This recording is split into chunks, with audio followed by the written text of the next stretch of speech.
না কসম কৈছো ওই আজিকালি দিনকাল হলে কি হয়েছে আদে বৰ সাংঘাতিক ঘটনা ঘটিবলৈ ধৰিছে কিন্তু ওই এনেকে চলি থাকিলেচোন এই পৃথিৱী ধ্বংস হোৱা আগতে আমাৰ অসমখনহে ধ্বংস হ'ব এই কণ্টিটো ওই অকলে অকলে বহি লৈ কি ধ্বংস হোৱা কথা ভাবি আছো ক'ত অকলে দেখিলি সেই পিনে গাহৰিকেইটা আছে দেখা নাই ওই গাহৰিকেইটা দেখিছো ওই তইচোন কিবা অকলে অকলেহে কথা পাতি থকা যেন পালো সেইটো কাৰণে সুধিছো কিবা কিনো ধ্বংস হোৱা কথা ভাবিছ হেই অকৰা আমাৰ অসমখন ধ্বংস হোৱা কথা ভাবিছো অসমখন ধ্বংস হোৱা কথা ভাবিছে ওই এদিন গোটেই পৃথিৱীখনে ধ্বংস হ'ব গোটেই বিশ্ব ধ্বংস হ'ব তই তাকে লৈ চিন্তা কৰি কিবা পাবি হয় ওই এদিন যে পৃথিৱীখন ধ্বংস হ'ব সেইটো ময়ো গম পাওঁ ওই তই যদি পৃথিৱীখন ধ্বংস হ'ব বুলি গমেই পাওঁ তেতিয়াহ'লে অসমখন ধ্বংস হোৱা কথা কেলে ভাবিছ অসমখনতো পৃথিৱীতে আছে ন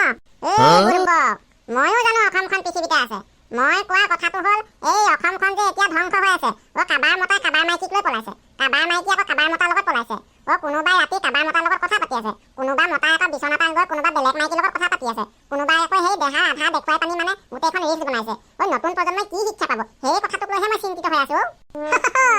সেইটো কথাক লৈ তই চিন্তা কৰি মাথা মাৰি একো লাভ নাই নিজ ভালে জগত ভাল নিজে ভালে থাকিবি তোৰ সংসাৰত এইবিলাক কেতিয়াও নহতে বুজিলি মহাশয় নিজ ভালে যে জগত ভাল সেইটো কথা ময়ো জানো কিন্তু তই নিজেই ভাল থাকিলে নহব নহয় তোৰ মাইকীজনী যদি পিছত কাৰোবাৰ লগত লাইন মাৰে তেতিয়া তই কি কৰিবি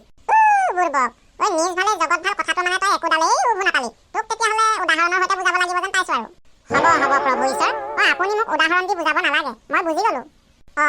হয় নেকি উদাহৰণ নিদো বাৰু তোক তেতিয়াহ'লে আমাৰ গাঁৱতে ঘটি যোৱা সৰু কাহিনী এটা কওঁ শুন কাহিনী কবি কাহিনী শুনাত বেয়া নহয় বাৰু মই তেতিয়া কাহিনী কওঁ যদি শুন তেতিয়াহ'লে আমাৰ গাঁৱত ভলং নামৰ মানুহ এজন আছিল বুজিছনে এই ভলঙে আকৌ গাড়ী চলায় ভলঙৰ ঘৈণীয়েক ঘৰতে থাকে সিহঁতৰ বিয়া পতা 5-6 বছৰ ঠিকেই চলিল তাৰপিছত লাহে লাহে কি হ'ল নাজানো এদিন হঠাতে ৰাতি ভলঙৰ মোবাইলটো ভাইব্ৰেশ্যন হৈ উঠিল মানে তেনেকুৱা মাত এটা দিলে আৰু তাৰপিছত ভলঙে মোবাইলটোলৈ চাই দেখিলে অনামিকাই মেছেজ কৰি থৈছে হোৱাটছএপত হ'ব তই একদম এক্সপ্ৰেছন দিব নালাগে মোৰ কাহিনীটোলৈ আগবাঢ় তাৰপিছত ভলঙে কি কৰিব আৰু লাহেকৈ মেছেজৰ ৰিপ্লেটো দি আকৌ মানে সেই অনামিকাই ৰিপ্লে দিব বুলি মোবাইলটো গাৰু কাষতে থৈ শুই থাকোঁতে আকৌ টোপনি গুচি গ'ল তাৰপিছত চাগে ঘৈণীয়েকে দেখা পালে নহয় জানো হাই খাই গাহৰি কাহিনীটো শুনি ল তাৰপিছত কি কবি তাৰপিছত ইফালৰ পৰা আকৌ অনামিকাৰ ৰিপ্লে আহিল গম পাইছনে বোলে মোলৈ ইমাৰ্জেঞ্চি কল এটা কৰা মই বহুত বিপদত পৰিছোঁ ভলঙে বেচেৰাই উপায় নাপাই কি কৰিব আৰু লাহেকৈ বিচনাৰ পৰা নামি হেপিয়াই জুপিয়াই চেণ্ডেলযোৰ পিন্ধি লাহে বাহিৰলৈ গ'ল বাহিৰলৈ যাওঁতে দৰজাখনটো খুলিব লাগিব ভিতৰৰ লাইটটো অফ হৈ আছে দৰজাখন যেতিয়া খুলি পানি বাহিৰৰ পোহৰটো ভিতৰলৈ সোমাই আহোঁতে পিছফালে ঘূৰি চাই বিচনাত দেখে ভলঙৰ ঘৈণীয়েক বিচনাত নায়েই তাৰপিছত সেইজনী মানে পলালে নে কি হাই ভেটিত পিতালৰ মাজে মাত দি থাকক নাই পলোৱা কাহিনীটোতো শুন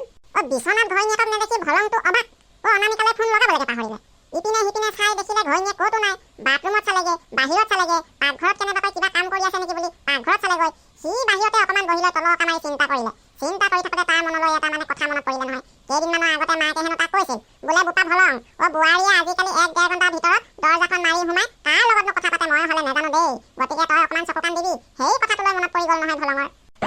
বৰ ৰোমেণ্টিক কাহিনী তাৰপিছত কি হ'ল তাৰপিছত ভলঙে ঘৈণীয়েকক ক'তো নেদেখি লাহে চাৰ্ডৰ ওপৰলৈ মানে আগবাঢ়িলে গম পাইছনে ঠিক 2টামান ষ্টেপ যাওঁতে ঘৈণীয়েকে মোবাইলত কাৰোবাৰ লগত কথা পাতি থকা কথা তাৰ কাণত পৰিল এইবাৰহে জমিব চাগে ন বাবা কণ্টিটো জমিবলগীয়া একো নাই জলাজুইত পানীহে পৰিল যেন আৰু 2টামান ষ্টেপ ওপৰলৈ গৈ ভলঙে একদম মানে কাণখন ফিটিং কৰি ঘৈণীয়েকে কিনো পাতে বুলি শুনিবলৈ চেষ্টা কৰিছে তাৰপিছত ঘৈণীয়েকৰ কথা শুনিলে নে নুশুনিলে পিছে ভলঙে নুশুনিব নেকি কিবা এতিয়াহে ওলাব মেকুৰী আচল জুলুঙাৰ নিগনিটো সিপিনে আকৌ ভলঙৰ ঘৈণীয়েকে কোনোবা সেই ৰমেনদাৰ লগতহে লেকচাৰ মাৰি আছে ঘৈণীয়েকে কৈছে হেল্ল' ৰমেনদা তোমাৰ লগত কথা পাতিলে মই কিবা জীয়াই থকা উৎস বিচাৰি পাওঁ মোৰ মনৰ কথা ক'বলৈ কোনো নাই মোৰ ভলঙৰ লগত মানুহকে দেখুৱাইহে সংসাৰখন কৰি আছো সংসাৰৰ মজা পিছে একো নাই কাৰণ বন্য একো নাই অনামিকা সেই অনামিকা নামৰ ছোৱালী এজনীৰ লগত যিবোৰহে মেছেজত কথা পাতে মই দেখিয়ে হৰি সুধিম বুলি ভাবিছিলোঁ